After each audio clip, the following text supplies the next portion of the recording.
Assalamu alaikum. Good morning, all. Just I would like to, again, to stress the two lectures that have been given before me with Mr. Green and Nadia, also Mrs. Nadia from Egypt. It's something that interrelated, which is about conflict management. As you see in the two lectures was previously talking about build leadership at the bedside, and it's about team building. Now, one of the components that you have to be sure that you have it during having both of these components is about conflict management. Now, I'm sure that everyone today, when he or she wakes up, has something in her mind or in his mind, especially when they go to their duty or to their job, and thinking about conflict. Have you thought about this? Yes, it's happening, right? Every day you think, oh, how is my day will be today? And you make a very quick review. Today I have lectures that I would go to give. Today I have to finish my roster with my staff. Today I have one of the evaluation of my staff. And you think about all of this before you go to your job or to your work. And you start to have your background and have it in your mind, how you would go to handle it and how you have to avoid it. Now, the most important thing, why do you think that we are teaching people about conflict management? I'm sure most of you have been through all of this conflict management and has different technologies and have a different techniques about handling this conflict management. But why do you think that we teach people how to handle conflict? Why? Yes? I know it's Friday. It's a weekend. Yep. But why do you think that we are teaching people about conflict management? Come again? Yes, it's because it's something that's happening every day to us. It's very essential, and it's very important to know how to deal with it, and it's very important. Other things, why? Yes, please.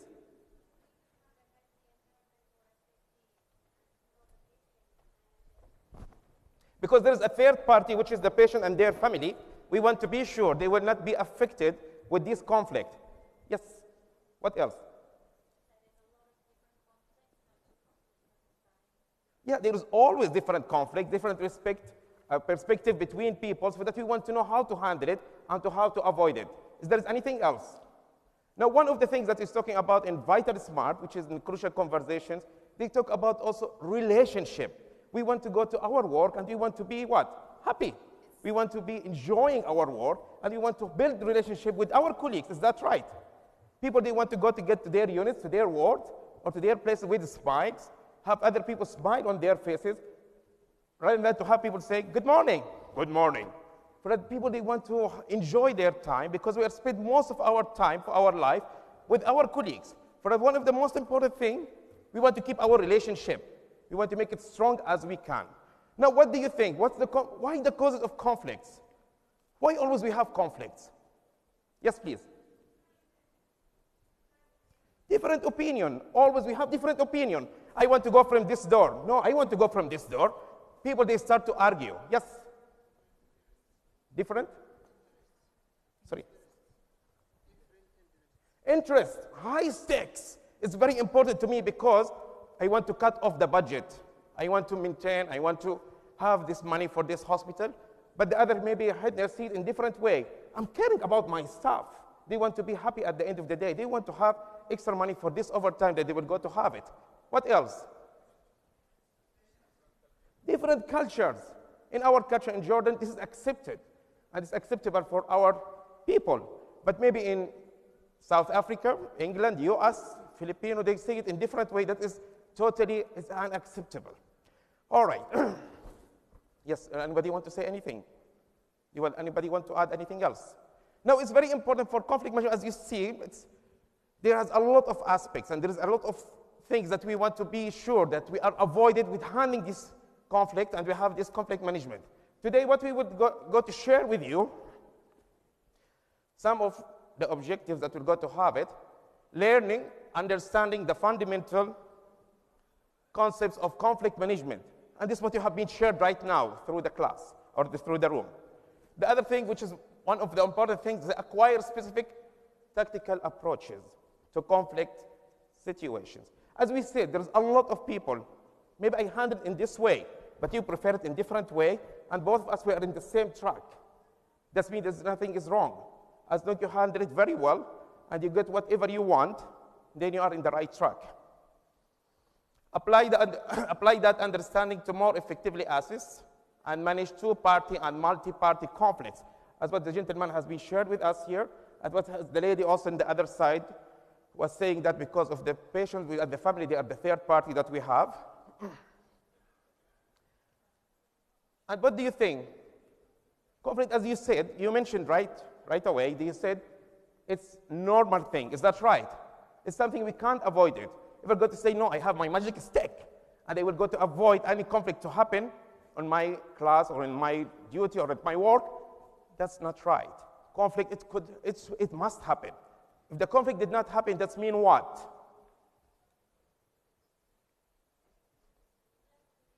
Excellent. Oh, that's great.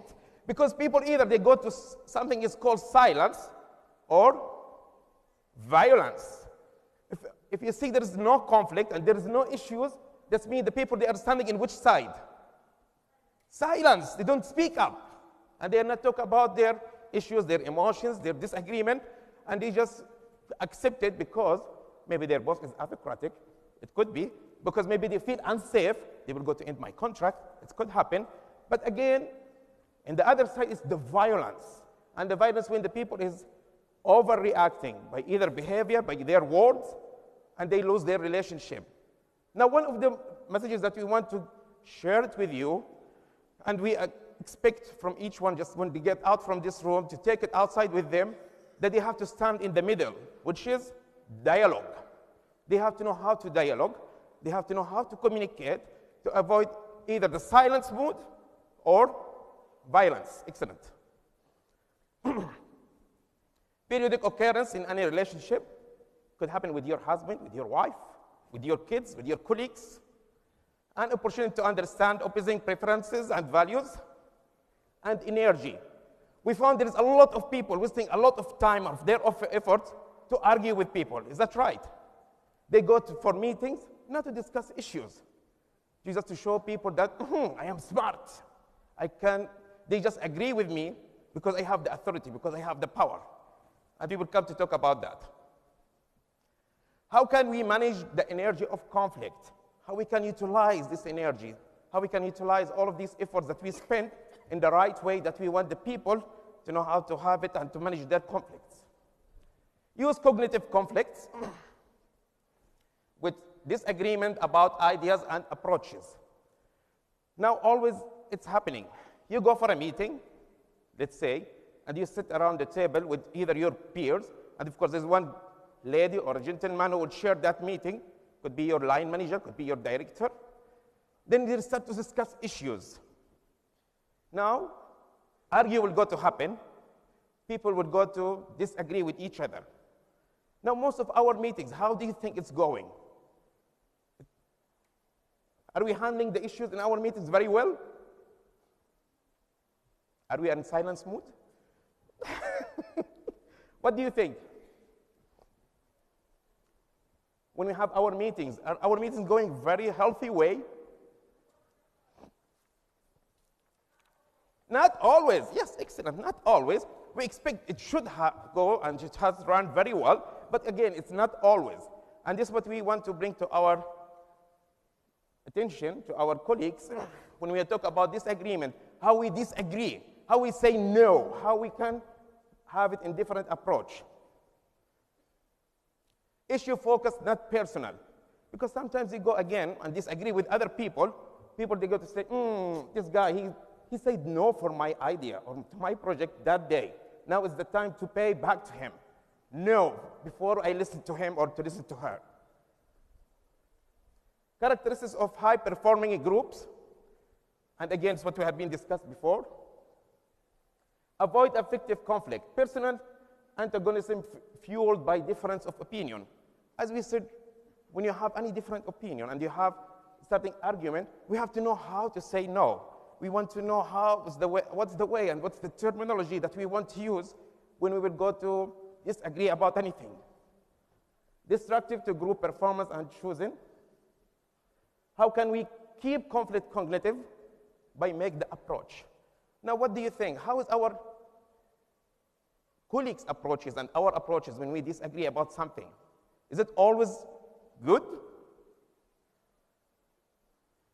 What do you think?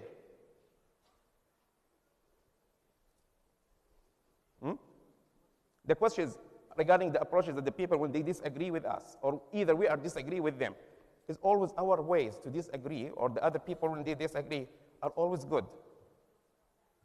No, no, and this is true. No, you can't say yes. Because if you say yes, that means there's something wrong.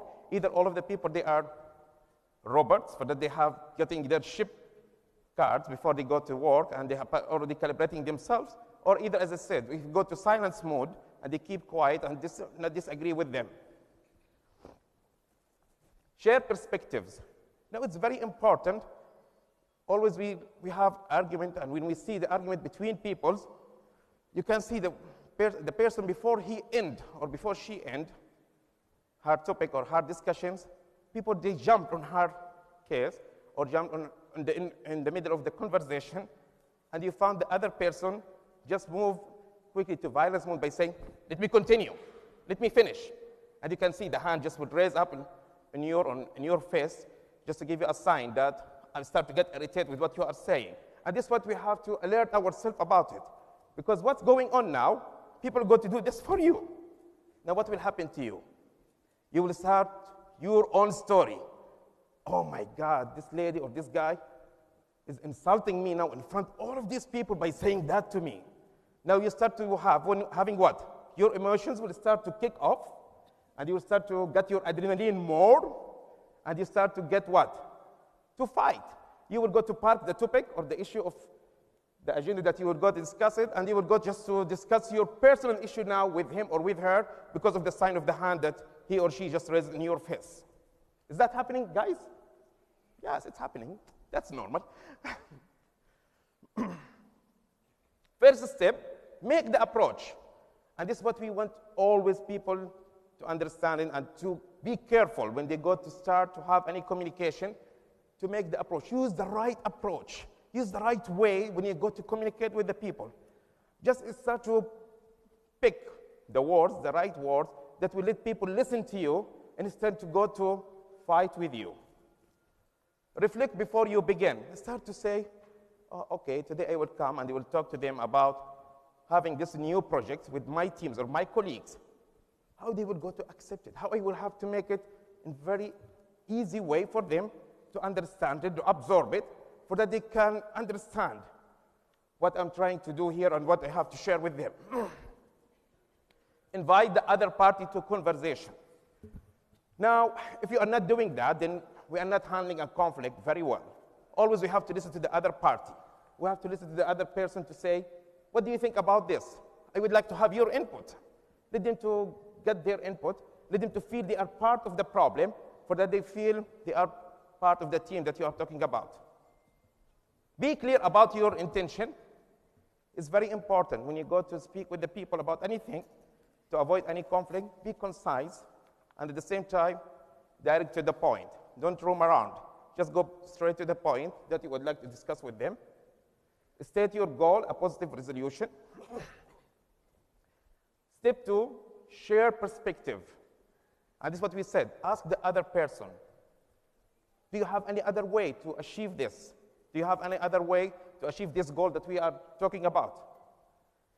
Paraphrasing what you hear. And paraphrasing, that means you repeat, not the same specific word, but the same concept of what they are saying in your own words. Why we are doing that?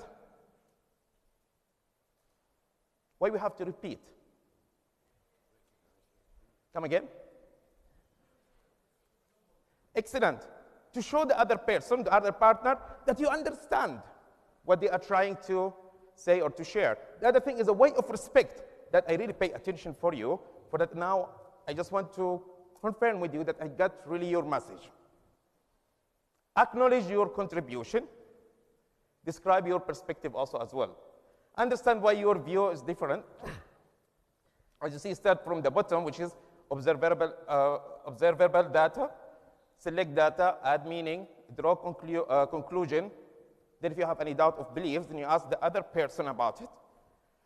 And take an actions to achieve what you are trying to achieve at the end of the meeting or at the end of the project that you have the conversation with. I just will skip this slide because we discussed these topics already. The third one, build understanding. This is very important, as I said. Build understanding, you want to be sure people, before they end their conversation, they understand what you are trying to say. At the same time, you have to understand also what they are trying to say to you, so that you have the open mind in two ways. You deliver and you receive also at the same time. Number 4, agree on solutions. Never ever go outside without having an agreement. Sometimes you go and you have your own plan drawing in your mind, in your brain, but you find in different way after you discuss with the other people. You find better plan, you find better outcomes. For that way, you don't have to buy in with that ideas. Keep just in your mind. It's not about myself or about my own ideas. It's about to have the best idea that you will get out with it. Number 5, which is the last step, plan next step, which always we have to look forward, what we have to do next. Okay, we have the plan, we have the actions, and we have all of these things. Then let's move forward, so that people, they can still on track, people, they can understand what's the next step that will go to follow your discussions or your plan or your project that you will go to have, and they will feel they're still under their own control. Not your control, their own control. They still did not lose the control. Tools for conflict management. What doesn't work when you say but? And this we are hearing from people, right? They say, oh, it's a great idea, I like it, but. Now what happened to you when you hear but? You start to get angry. What else? Come again? Excellent. You start to have doubt. And people, they start to have, that feeling, okay, now the negative will come. Is that right? They start to get ready with that one. For that, always we have to avoid but and convert it to what? And, yes, convert it to and. You can say whatever you want to say, and maybe this idea will be so and so and so. For that, people, they take it more positive. Yes? Come again? What about? Yeah, it could be also. Instead of but, you can use what about and so and so, for that people, they can get it in a positive way. Blame, and this is unhealthy motives, and it's about personal issues. When you start, people, they start to have blame culture, then they move to unhealthy motives, because the motives that they are looking for is about to drop the problem to another person's shoulder. What does work, as we said, move the but to and.